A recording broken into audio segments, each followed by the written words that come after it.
In late November, the Biden administration's Commerce Department announced that tariffs on Canadian softwood lumber flowing into the U.S. would be raised from 8.99% all the way to 17.99%. So why are they doing that? And what impact will this have on lumber prices going forward? Stick around and I'll tell you.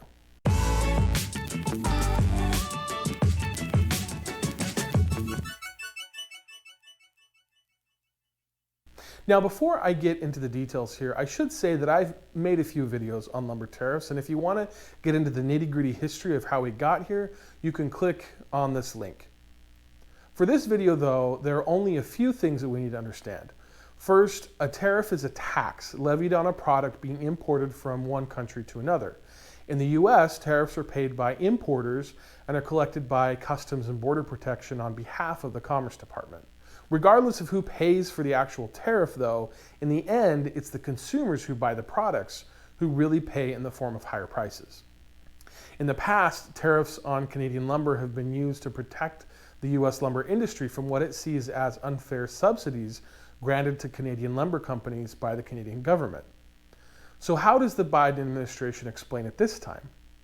Well, they say that they're not increasing tariffs, but rather doubling what they call anti-dumping and countervailing duties, which is a fancy way of saying that they're punishing foreign companies for what they, the US Commerce Department, determines to be unfair trade practices.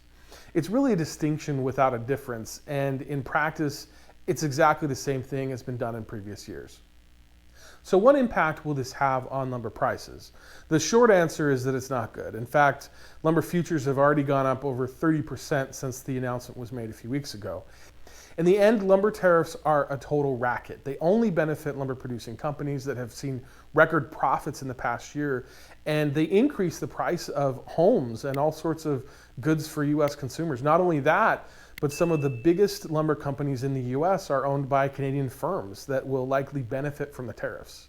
It gets even worse though, and that's because each time there are increases in tariffs, Canada asks the World Trade Organization or some other international trade body to investigate. And time again, those international trade groups that have investigated the US claims of unfair trade practices have ruled in Canada's favor, which resulted in the US paying back billions of dollars to Canadian lumber companies. So the US raises duties that push the price of lumber up and benefit only American lumber companies who are able to sell their lumber for more money. And a few years later, the US government is forced to lower tariffs and pay back Canadian lumber companies with American taxpayer dollars. It makes no sense, and the only ones benefiting are the US lumber companies who are making more money this year than they've ever made before. So what are prices doing where you live? Have you seen any increases, or have things remained flat? Have they gone down and then back up, or they stayed high the whole time? Leave me a comment and let me know. As always, thanks for watching. Be sure to give me a thumbs up and check out my other videos, and I'll see you in the next one.